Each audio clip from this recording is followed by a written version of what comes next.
제가 생각하는 성공하는 콘텐츠들은 다 하나같이 똑같은 규칙이 있더라고요. 근데 인기 있는 콘텐츠라고 해서 다 따라한다고 모두가 잘 되는 게 아니죠. 성공한 콘텐츠의 비밀은 바로 안녕하세요 여러분, 담백한 브랜딩 드로우앤들입니다.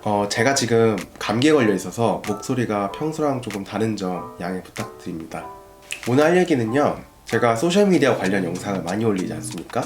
유튜브도 그렇고 특히 인스타그램, 소셜미디어에서 워낙 다양한 사람들 그리고 다양한 채널들이 있다 보니까 각자 성장하는 배경이나 스토리가 너무 다양해요. 그러다 보니까 그동안 제가 좀 너무 포괄적으로 이야기해서 아직 많은 분들이 어떻게 시작해야 될지 모르겠다는 질문을 많이 하시는 것 같아요.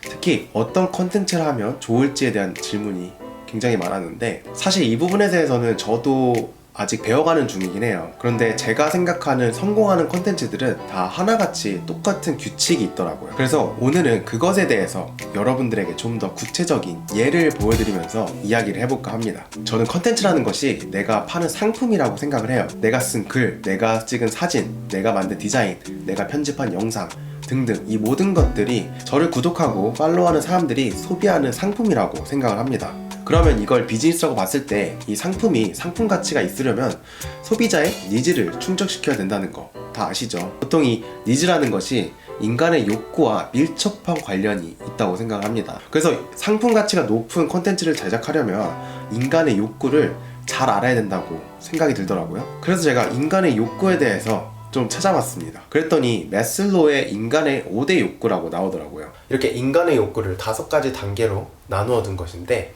아래부터 위로 갈수록 상위 욕구라고 합니다. 처음에는 생리적 욕구, 그리고 안전의 욕구, 그리고 소속과 애정의 욕구, 존중의 욕구, 그리고 마지막으로 자아실현의 욕구. 이렇게 위로 갈수록 고차원적인 욕구이기 때문에 아래 단계일수록 수요는 더 많아요. 즉, 팔 수 있는 소비자가 더 많다는 거죠. 그래서 우리는 여기서 잘 생각해야 되는 거예요. 나는 사람들에게 어떤 욕구를 해소시켜주는 컨텐츠를 만들 것인가. 물론 수요가 많은 이 하위 욕구를 노리는 게 좋겠지만 그만큼 경쟁이 심할 수가 있고요. 그렇다고 상위 욕구를 노리기에는 진입장벽이 너무 높을 수가 있어요.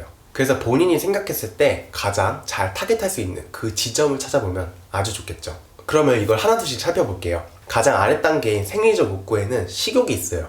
이걸 충족시켜주는 컨텐츠로는 먹방이 아주 대표적이죠.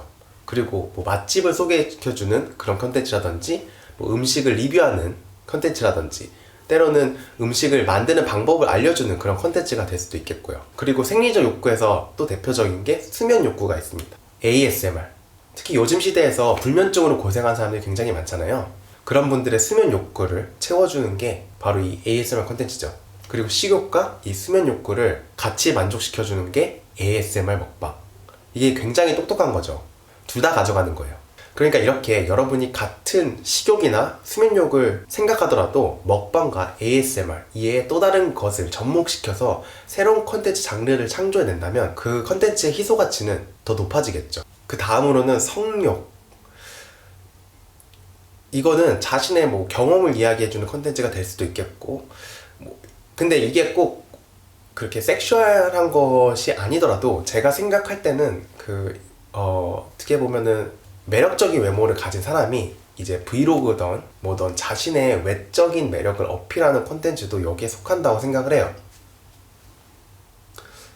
저는 못하겠네요. 그럼 두 번째 단계로 넘어가서 안전의 욕구. 모든 사람은 건강하고 싶죠. 건강, 의학상식 이런 거를 공유하는 컨텐츠라던가 아니면 운동법을 알려주는 컨텐츠 같이 신체적 안전을 충족시켜줄 수도 있고요. 여기에는 직업과 연관이 돼서 내 고용의 안전도 포함될 수가 있어요. 구직 활동이라든지 회사 생활에 관한 컨텐츠도 여기에 포함될 수 있습니다. 그리고 인간은 자기가 안정적으로 생활할 수 있는 집을 갖는 걸 원해요. 그래서 집과 관련된 컨텐츠, 부동산이라던가 인테리어 컨텐츠도 여기 포함되겠죠. 룸투어 같은 컨텐츠도 여기 있고요. 어떻게 지금 머릿속에 다양한 아이디어들이 떠오르시나요? 아직은 나와 맞는 컨텐츠를 못 찾으셨다고요? 괜찮습니다. 다음으로 가시죠. 그럼 세 번째 단계, 소속감과 애정의 욕구. 쉽게 말해서 친구와의 관계나 사람들과의 관계, 연인과의 관계에서 올 수 있는 그런 다양한 문제를 해결해 줄 수 있는 컨텐츠가 여기 속하죠. 요즘은 커플 유튜버도 많고 이런 곳에서 데이트를 한다, 이런 아이디어가 가치가 될 수도 있고, 커플들의 일상에서 생기는 다양한 상황이나 문제를 어떻게 대처하는지 보여주는 그런 것도 좋은 컨텐츠가 될 수 있겠죠. 요즘은 뭐 부부 유튜버도 많고 육아 컨텐츠도 참 많죠. 그렇게 가족 관계도 여기에 속하는 거예요. 아이들을 키울 때 나만의 노하우라든지 뭐 재밌는 아이들의 장난감 용품을 리뷰한다든지 일상에서 생기는 가족 간의 재밌는 사건 사고들을 컨텐츠로 만들어 볼 수도 있겠죠. 때로는 뭐 가족 행사나 가족 여행에 필요한 정보들을 공유하는 것도 좋은 컨텐츠가 될 수 있어요. 여러분, 그러니까 여기서 중요한 것은 제가 지금 말하고 있는 이 여러 가지 인간의 욕구들을 충족시킬 수 있는 컨텐츠를 창의적으로 생각해 보는 거예요. 저는 이러한 컨텐츠들이 이런 욕구를 충족시켜서 인기가 많아진 거다라는 걸 알려드리는 거고, 지금 하셔야 될 것은 여기 나와 있는 제 예시를 드린 컨텐츠를 그대로 한다기보다는 어떠한 나만의 새로운 컨텐츠로 이 욕구들을 다른 방식으로 충족시켜 줄 것인가, 그것을 같이 브레인스토밍 하는 거라고 생각하시면 됩니다. 네 번째는 존중의 욕구. 여기는 자존감, 자신감, 성취감, 존경심, 명예 등을 얻으려는 욕구예요. 그러니까 어떻게 보면은 제가 하는 컨텐츠가 여기에 속할 수 있겠네요. 소셜미디어를 통해 브랜딩을 해서 나의 자존감과 자신감 그리고 성취감을 업시키는 그런 컨텐츠를 만들고 있죠.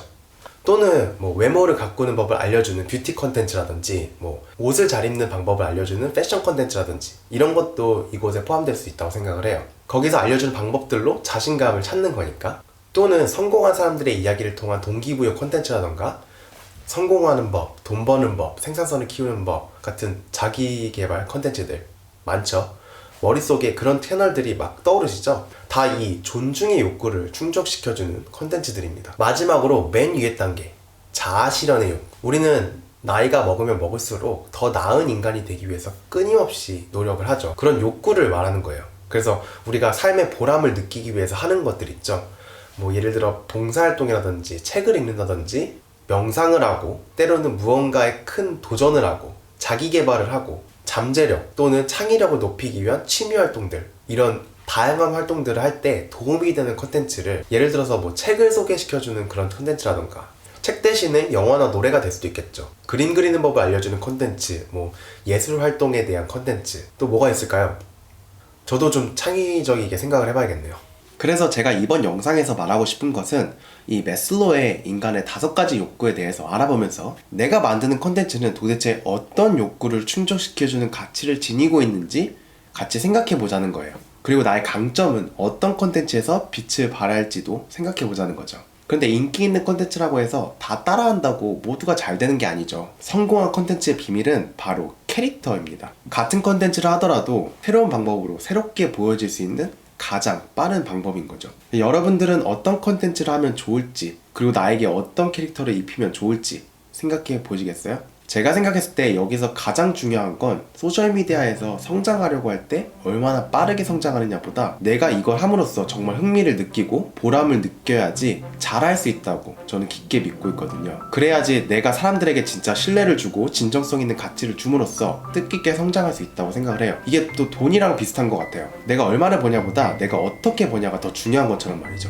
그러니까 나에게 부끄럽지 않은 사람이 되고 싶은 거죠. 저 같은 경우는 사람들이 하도 소셜미디어가 시간 낭비다, 관종짓이다 그렇게 부정적인 이야기만 하길래 저는 소셜미디어가 저에게 가져다준 긍정적인 면들을 공유하려고 만든 채널이었어요. 그래서 저는 개인적으로 저도 이 채널을 만들기 전에 했던 게 자기한테 맞는 컨텐츠를 생각할 때 제일 먼저 해야 되는 게 자아 성찰인 것 같아요. 이게 되게 어려운 거라고 생각할 수 있는데 나 스스로와의 대화를 통해서 내가 정말 좋아하는 게 무엇인지, 나는 무엇을 할 때 행복한지, 내가 생각하는 인생의 가치는 무엇인지, 내가 말하고자 하는 메시지는 무엇인지, 이것을 먼저 정하고 하는 거랑 안 하는 거는 정말 다릅니다. 그러니까 남들에게 보여지는 거, 남들에게 멋있어 보이려고 하는 것들, 그리고 특히 내가 특별하게 보이고 싶어서 하는 억지로 만들어낸 취향 같은 거 말고 진짜로 내 속에 있는 내가 진짜 하고 싶은 게 뭔지 계속 혼자만의 시간을 가지면서 자신과 대화를 하는 게 정말 중요한 것 같아요. 그래서 제가 다음 영상에서는 어떻게 자기와 대화를 할 수 있는지에 대한 방법을 제 경험을 통해서 이야기해 보려고 합니다.